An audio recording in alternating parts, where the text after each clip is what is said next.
And now, a can't-miss moment from the Charlie James Show.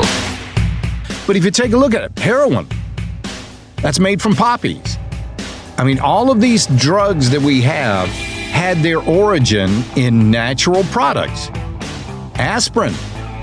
I know that's not illegal, but still, that comes from what? White birch bark. People used to chew that to cure a headache. Wine, that's just grapes stomped and fermented and made into alcohol. So if that's the same argument, then what does the government really have the right to stick their nose into? Just going along with the same argument. Marijuana is a plant, so is a poppy. Marijuana is a plant, so is corn. So is rye. It's just the process that we take these things and manufacture them, for the lack of a better term, into a distilled spirit. Why does the government have the right to do any of this? I don't. These are legitimate questions. I'm not making a judgment here on or about anybody or anything. So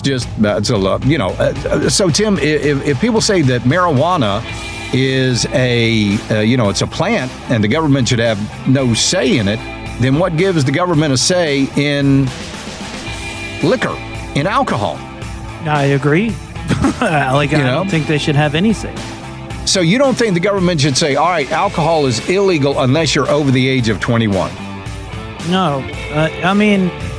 I think a lot of the stuff should be left up to a parent's discretion, and that's me putting my hope in most parents would, not let their children consume alcohol until they're ready for it. But in a lot of cultures, kids do consume alcohol as young as the age of 12. Over in France, they allow their children to drink wine. Right, and that was going to be my next point. Is that there's other countries out there that do allow young teens to consume alcohol. Who does it benefit, though?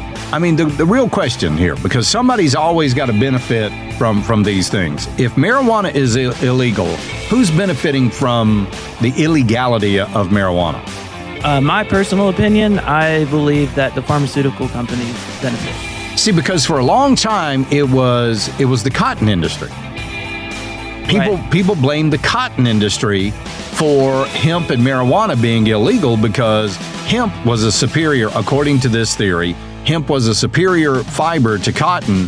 So the cotton industry came along and they lobbied Congress and made it illegal to use marijuana.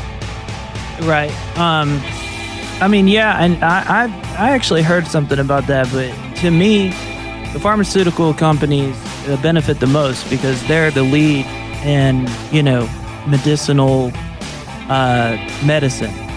Yeah, well, and if people aren't allowed to self-medicate, like what Dustin was talking about with using marijuana for his anxiety, they have to rely on pharmaceuticals, which puts more money in their pocket. Yeah.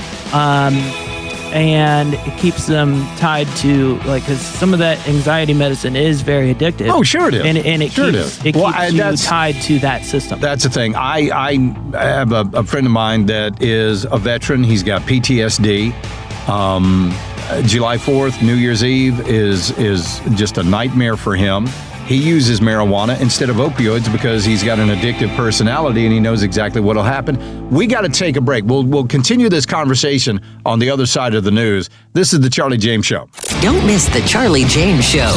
Weekdays 3 to 7 on 106.3 WORD and the Odyssey app.